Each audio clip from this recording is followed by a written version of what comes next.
പരിശുദ്ധ പരമ ദിവ്യകാരുണ്യനാഥനായ ഈശോയ്ക്ക്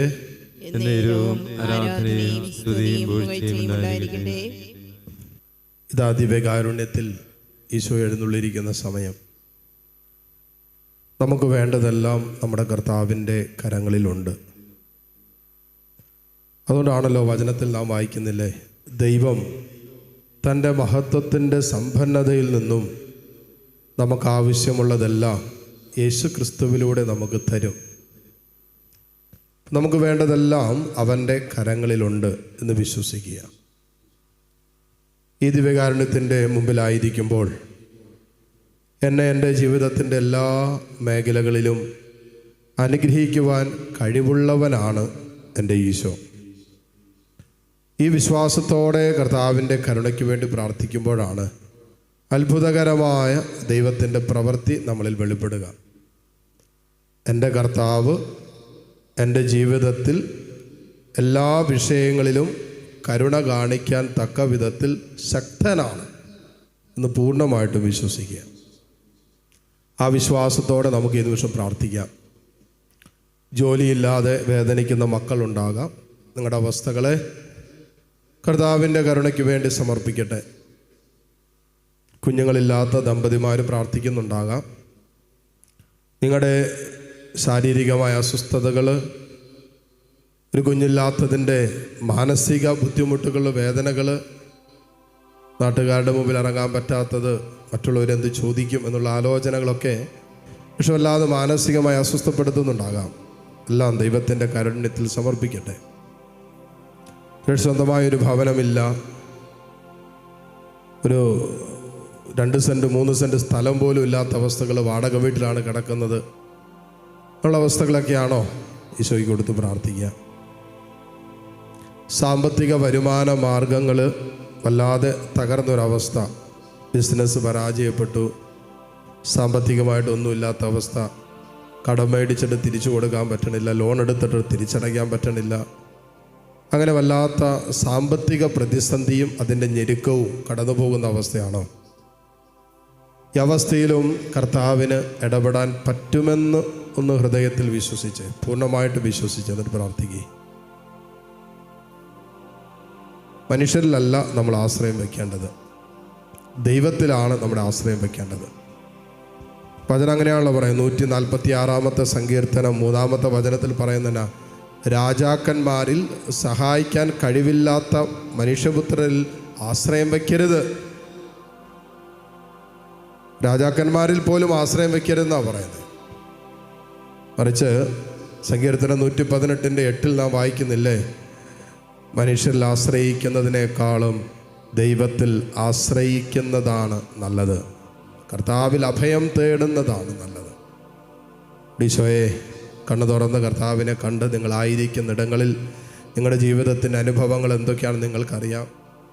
കുടുംബം സമാധാനമില്ലാത്ത അവസ്ഥ, സന്തോഷമില്ല, കുടുംബത്തിൽ കലഹമുണ്ട്, ഭിന്നതയുണ്ട്, ഒരുപക്ഷെ ദാമ്പത്യ ജീവിതത്തിൽ പ്രശ്നങ്ങളുണ്ട്, ഡൈവോഴ്സിൻ്റെ വക്കിലെത്തി നിൽക്കുന്ന നിങ്ങളുടെ കുടുംബമാകാം, മക്കളുടെ കുടുംബജീവിതമാകാം. ഇങ്ങനെയുള്ള അവസ്ഥകളൊക്കെ ഉണ്ടെങ്കിൽ ഈശോയ്ക്ക് കർത്താവിൻ്റെ കാരുണ്യത്തിലേക്ക് അതെല്ലാം ഇപ്പോൾ സമർപ്പിച്ച് പ്രാർത്ഥിക്കട്ടെ.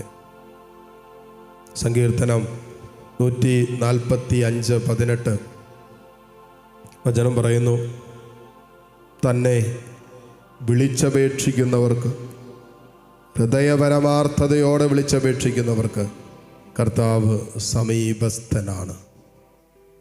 തന്നെ വിളിച്ചപേക്ഷിക്കുന്നവർക്ക്, ഹൃദയ പരമാർത്ഥതയോടെ വിളിച്ചപേക്ഷിക്കുന്നവർക്ക് കർത്താവ് സമീപസ്ഥനാണ്. ഇറ്റ്സ് എ പ്രോമിസ്, ഇതൊരു വാഗ്ദാനം കൂടിയാണ്. നമ്മളെല്ലാവരും ദൈവത്തെ വിളിച്ചപേക്ഷിക്കുന്നവരാണ്, കർത്താവിൻ്റെ കരുണയ്ക്ക് വേണ്ടി പ്രാർത്ഥിക്കുന്നവരാണ്, ദൈവിക സഹായത്തിനും സംരക്ഷണത്തിനും ഒക്കെ വേണ്ടി പ്രാർത്ഥിക്കുന്നവരാണ്. പക്ഷെ സങ്കീർത്തകൻ പറയുന്നു, കർത്താവിനെ വിളിച്ചപേക്ഷിക്കുന്നവർക്ക് കൂട്ടിച്ചേർക്കുകയാണ്, ഹൃദയപരമാർത്ഥതയോടെ തന്നെ വിളിച്ചപേക്ഷിക്കുന്നവർക്ക് അവിടുന്ന് സമീപസ്ഥനാണ്. ഹൃദയം അറിയുന്നവനും ഹൃദയം പരിശോധിക്കുന്നവനാണ് നമ്മുടെ ദൈവം. ഉള്ളിൽ വെറുപ്പും വിദ്വേഷവും വൈരാഗ്യ ചിന്തകളും ക്ഷമിക്കാൻ പറ്റാത്ത അവസ്ഥ ഒക്കെ കൊണ്ടു നടക്കുകയും എന്നിട്ട് കർത്താവിൻ്റെ മുമ്പിൽ നിന്ന് കരങ്ങൾ ഉയർത്തുകയും ചെയ്യുമ്പോൾ ഹൃദയം പരിശോധിക്കുന്നവനാണല്ലോ നമ്മുടെ കർത്താവ്. നമ്മുടെ സ്നേഹവലയത്തിൽ നിന്ന് പലരെയും മാറ്റി നിർത്തുകയും നമ്മൾ കരുണ കാണിക്കാതിരിക്കുകയും ചെയ്യുകയും എന്നിട്ട് കർത്താവിൻ്റെ സന്നിധിയിൽ കരുണയ്ക്ക് വേണ്ടി പ്രാർത്ഥിക്കുകയും ദൈവസ്നേഹത്തിൻ്റെ അനുഗ്രഹങ്ങൾക്ക് വേണ്ടി യാചിക്കുകയും ചെയ്യുമ്പോൾ ഹൃദയം പരിശോധിക്കുന്നവനാണല്ലോ നമ്മുടെ കർത്താവ്. നമ്മുടെ സങ്കീർത്തകൻ പറഞ്ഞത്, തന്നെ വിളിച്ചപേക്ഷിക്കുന്നവർക്ക്, ഹൃദയപരമാർത്ഥതയോടെ വിളിച്ചപേക്ഷിക്കുന്നവർക്ക് കർത്താവ് സമീപസ്ഥനാണ് എന്ന് പറഞ്ഞാൽ നിൻ്റെ കൂടെ ഇപ്പോൾ കർത്താവുണ്ട്. ജീവിക്കുന്ന ദൈവം നിൻ്റെ കൂടെയുണ്ട്. രോഗത്തെ സുഖപ്പെടുത്താൻ നീ ഇപ്പോൾ കടന്നു പോകുന്ന ഈ രോഗങ്ങളുണ്ടല്ലോ, ചെറുതോ വലുതോ ആകട്ടെ, വർഷങ്ങൾ പഴക്കമുള്ള രോഗമാകട്ടെ, ഈ രോഗത്തിന് സൗഖ്യം നൽകാൻ ശക്തിയുള്ള കർത്താവിൻ്റെ സാന്നിധ്യം നിൻ്റെ കൂടെയുണ്ട്.